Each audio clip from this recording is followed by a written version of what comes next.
Buenos días, buenas tardes. Vamos a empezar hoy con el diseño de presas de concreto. Este es el primer video de una serie de videos donde vamos a abordar poco a poco el diseño o predimensionamiento de estas obras y vamos a empezar desde la parte estructural. Posteriormente, cuando acabe esta serie de videos, comenzará la serie de videos de el diseño hidráulico e hidrológico. Esto para determinar volúmenes y determinar la altura de la presa. En este caso, como dije, vamos a empezar con la parte estructural. Ahora bien, como dije, se determinan los niveles con la parte hidráulica, ¿no? Bueno, se va a omitir esa parte, vamos a empezar directo con la estructural, por lo que quiere decir que tendremos estos niveles ya definidos, que es el NAME, NAMO y NAMIN. Existe un NAMINO, existe otro nivel, bueno, pueden existir la cantidad de niveles que tú gustes, pero estos tres son los principales. El nivel aquí, esta parte de abajo sería el nivel de terreno natural, sería el NAMIN, que es el nivel de aguas mínimas ordinarias. A veces puede coincidir o no con el nivel de asolves. Esto que está aquí es la sedimentación, son los asolves. Eso representa la parte del NAMO, quiere decir el nivel de aguas máximas ordinarias. Esto es el agua en óptimas condiciones en la presa. Y el NAME es nivel de aguas máximas extraordinarias. Esto quiere decir que se diseña la presa con una cierta holgura para que pueda haber una creciente y que no se derrame el agua. Entonces se diseña una pequeña holgura, que es la diferencia de estos dos niveles. Estos dos. Luego aquí existe un bordo libre, que es del NAME hasta que es la altura de la presa total. Y este sería el nivel del ancho de corona. Esto es un ancho de corona. Ahora bien, para que exista una presa, se deben cumplir ciertas características, ¿no? Para dimensionarla. En este caso se tiene una presa de concreto que no presenta un talud aguas arriba. En ocasiones este talud puede o no estar. Para términos académicos se comienza con no está, pero para términos reales se puede disponer el talud aquí o aquí. ¿Esto qué quiere decir? Bueno, un talud le confiere más estabilidad ante las cargas a las que se ve sometida. ¿Por qué no se aumenta más este talud? Porque el talud de aquí máximo se sugiere menor a 0.9, porque ya si tú presentas un talud de 0.9 o mayor, puedes presentar, digamos, problemas con el concreto, puede haber agrietamientos y ya no es pues opción darle más dimensión acá, sino que ahora hay que darle más dimensión acá. Ahora es una dimensión mínima, puesto que los taludes aquí son muy pequeños en comparación con los de este lado, el lado de aguas abajo. Ahora bien, como dije, ya se presuponen los niveles, ya se tienen los niveles, se tiene estudiado. Pues vamos a empezar con el análisis estructural. Para empezar con este análisis, primero hay que decir, ok, ¿cómo es que se hace? Bueno, aquí hay una serie de pasos. El primer paso es obtener el peso propio de la estructura. El peso propio es debido a la geometría y al material de la estructura. En este caso, como dije, no hay un talud aguas arriba, por lo tanto, esta es una pared inclinada totalmente vertical, digo una pared vertical mojada, totalmente vertical. Entonces, aquí lo que se presione, lo que se presupone es hacer un seccionamiento, hacer un seccionamiento de figuras para poder simplificar el análisis. En este caso es una figura compuesta, pero yo aquí puedo observar un rectángulo precisamente de esta forma y un triángulo de esta otra forma. Entonces yo divido en dos figuras, en este caso, cuando haya telón de aguas arriba, pues serían tres figuras, pero en este caso son dos. Entonces divido esas figuras y sobre cada figura yo trabajo. Esto por la parte del peso propio. El empuje hidrostático es el empuje que se da debido al agua. En este caso, aquí puede existir una flecha que indique el empuje hacia acá, hacia este sentido, y este empuje puede depender también de el nivel de aguas donde se encuentre, ya sea que estemos analizando el NAME o el NAMO, debido a que, bueno, depende del peso específico del agua o del material que hay aquí y de la profundidad. Entonces depende de estos niveles y del peso específico del agua. También puede haber, como dije, talud o no, entonces aquí habría un talud, digamos, suponiendo aquí habría un talud, y aquí habría un empuje vertical. En este caso no hay empuje vertical, puesto que no hay superficie inclinada, pero si lo hubiese también se determina un empuje vertical. Eso mismo aplica para los asolves, que son esta parte de aquí. Los asolves también generan un empuje hacia acá, por lo que los asolves, al igual que el agua, se tratan debidamente como una cierta fuerza aquí, y si presenta un talud, pues una cierta fuerza vertical aquí sobre ese talud. Las subpresiones son fuerzas que existen debajo de la estructura sobre el terreno de cimentación. Estas subpresiones se dan debido a que la presa como tal pues pesa y esta hace una presión sobre el terreno responde con la, coloquialmente, aunque tal vez no teóricamente hayan dicha, la fuerza normal, ¿no? Entonces, a lo largo de la estructura, por estas subpresiones, al no ser una figura totalmente regular, generan, y bueno, y al haberse, no ser regular y tener pesos, pues no se distribuyen evidentemente de manera óptima, por lo que las subpresiones pueden generar problemas.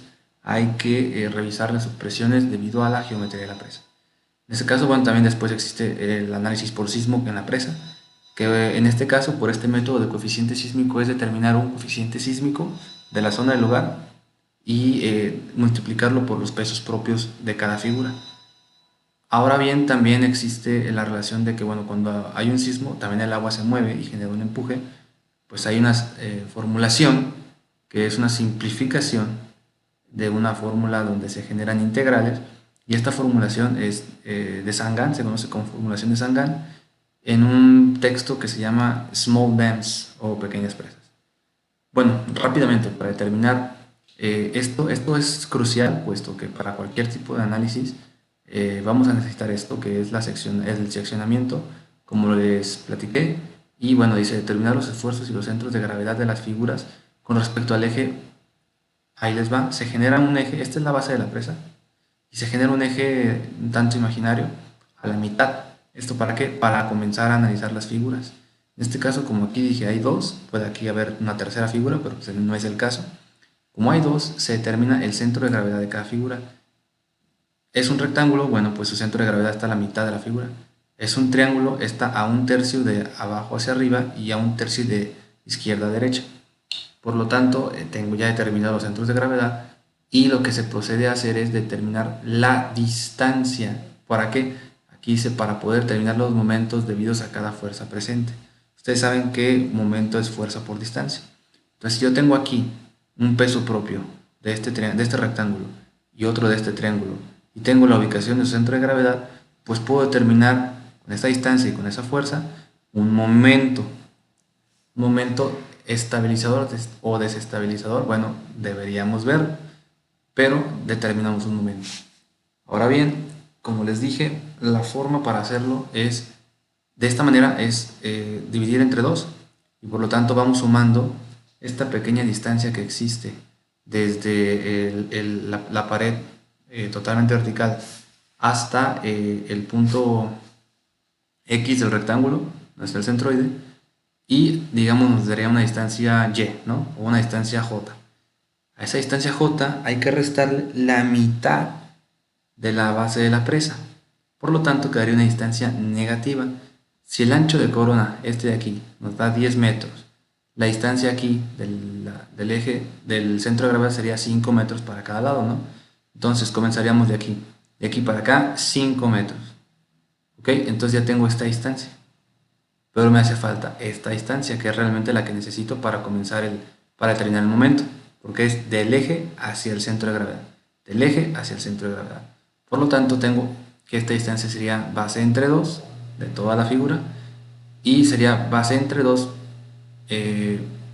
bueno, sería esto, perdón, esta distancia menos base entre 2, y quedaría esta distancia negativa. ¿Por qué negativa? Porque, bueno, estamos de este lado de nuestro eje. Esta figura, por ejemplo, dependiendo de la geometría, podemos aumentar talud o aumentar altura. Esta distancia, este centro de gravedad se puede ir recorriendo hacia acá, podrá quedar del lado negativo o incluso del lado positivo, dependiendo, como dije, del talud y de la altura. Ahora bien, ya determinados esos centros de gravedad, se utilizan, como dije, para el peso propio, se utilizan para las subpresiones y se utilizan para el sismo en la presa. Ahora, el análisis debe hacerse tanto al NAME como al NAMO para las posteriores condiciones del mismo análisis. ¿Cómo es esto? Bueno, se analiza con el nivel de aguas máximas ordinarias, que es, digamos, el nivel óptimo de funcionamiento de la presa, pero también se debe analizar al nivel de aguas extraordinarias, porque también se puede presentar una avenida donde ésta pueda, digamos, impactar sobre la estructura y esta estructura debe ser capaz de soportar ese nivel. Entonces debemos realizar el análisis para que la estructura esté estable ante cualquier condición. Ahora, después de esto se debe determinar si la presa es apta o no bajo estos análisis y bajo ciertas condiciones ordinarias y extraordinarias, como les comenté, y para ello se evalúan 3 casos en cada condición. Los casos como tal vendrán dentro de la serie de videos porque bueno, es un tema aparte. Dentro de este mismo diseño es un tema aparte, pero básicamente es determinar esfuerzos permisibles y esfuerzos actuantes. Por lo tanto, los esfuerzos actuantes deben ser menores a los esfuerzos permisibles. Las fuerzas que actúan realmente en la presa deben ser menores a las fuerzas que la presa puede permitir. Por ejemplo, si en la presa actúan, no sé, 10 toneladas, por un ejemplo, por un decir, la presa debe ser capaz de resistir esas 10 toneladas. Por lo tanto, debe ser la resistencia a esa presa mayor a 10 toneladas. Y eso serían los esfuerzos permisibles. La presa te permite 10 toneladas porque resiste esas 10 toneladas.